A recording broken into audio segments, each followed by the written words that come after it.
Bienvenue.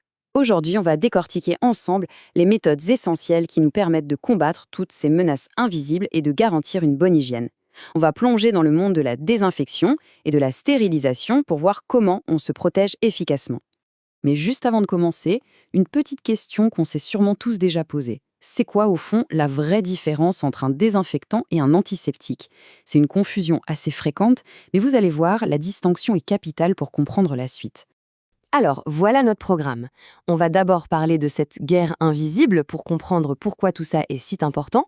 Ensuite, on définira les termes clés, histoire de parler le même langage. Et enfin, on explorera l'arsenal dont on dispose, les méthodes physiques, puis les méthodes chimiques.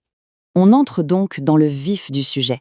L'assainissement, c'est bien plus qu'une simple question de propreté. C'est une véritable ligne de défense contre les maladies qui nous entourent au quotidien. C'est notre bouclier. Et ce qui est crucial de comprendre, c'est que la désinfection n'est pas juste le grand nettoyage qu'on fait à la fin. Non, c'est un processus continu. C'est un combat qui se mène pendant la maladie, pour éviter la contagion, et bien sûr après, pour éradiquer toute menace qui pourrait rester.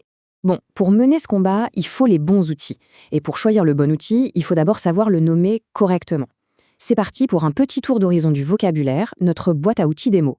La désinfection, pour faire simple, c'est une frappe ciblée. On s'attaque aux méchants, les agents pathogènes, c'est-à-dire les microbes, virus et bactéries capables de nous rendre malades. La stérilisation, par contre, c'est un tout autre niveau. Là, on ne fait plus dans le détail. C'est la politique de la terre brûlée. On détruit absolument tout. Toute forme de vie microbienne, les pathogènes comme les inoffensifs, et même les plus résistants, comme les spores. Donc, si on résume, la désinfection, ça rend quelque chose de sûr en réduisant le risque. La stérilisation, ça le rend stérile en éliminant complètement le risque. On part vraiment d'une page blanche. Le mot germicide, lui, c'est un peu le terme générique. C'est la grande famille de tout ce qui, tue les germes. Un désinfectant, c'est donc logiquement un type de germicide. Et attention, c'est là qu'intervient le faux ami, l'antiseptique. Lui, il ne tue pas les germes, il les empêche juste de se multiplier. C'est un peu comme un contrôle des naissances pour microbes. Il n'est donc pas germicide, la nuance est énorme. Ok, maintenant que le vocabulaire est clair, passons à l'action, aux armes. Et on commence par l'artillerie lourde, l'arsenal physique, les méthodes qui utilisent la force pure de la chaleur et du feu. Et quand on parle de force brute, difficile de faire plus direct que le feu. L'incinération pour les déchets, c'est radical.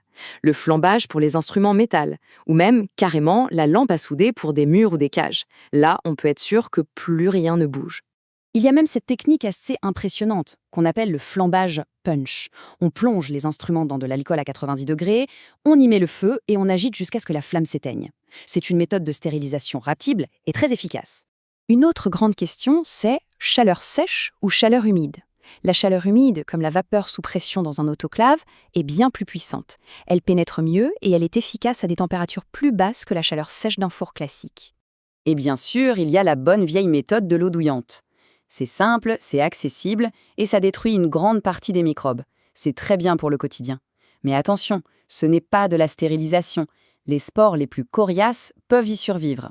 Bon, on a vu la force physique. Maintenant, on change complètement de registre et on passe à l'arsenal chimique. Là, on va utiliser des réactions moléculaires pour neutraliser les microbes. Et dans cet arsenal, il y a beaucoup de choix. On a des produits très polyvalents, comme le crésylol sodique. Des méthodes ancestrales comme la chaux pour les murs des bâtiments d'élevage. L'incontournable eau de javel, évidemment. Ou encore le sulfate de cuivre, redoutable contre les algues dans les réservoirs. 6 heures. C'est long, 6 heures. Et pourtant, c'est le temps qu'il faut à l'eau de javel pour venir à bout de certains bacilles très tenaces sur du linge contaminé. Ça nous rappelle une chose essentielle, la désinfection chimique n'est pas instantanée, il faut laisser le temps au produit d'agir. Et quand il faut désinfecter un volume entier, comme une pièce, on passe au gaz. L'anhydride sulfureux ou l'aldéhyde formique sont d'une efficacité redoutable, car ils vont partout.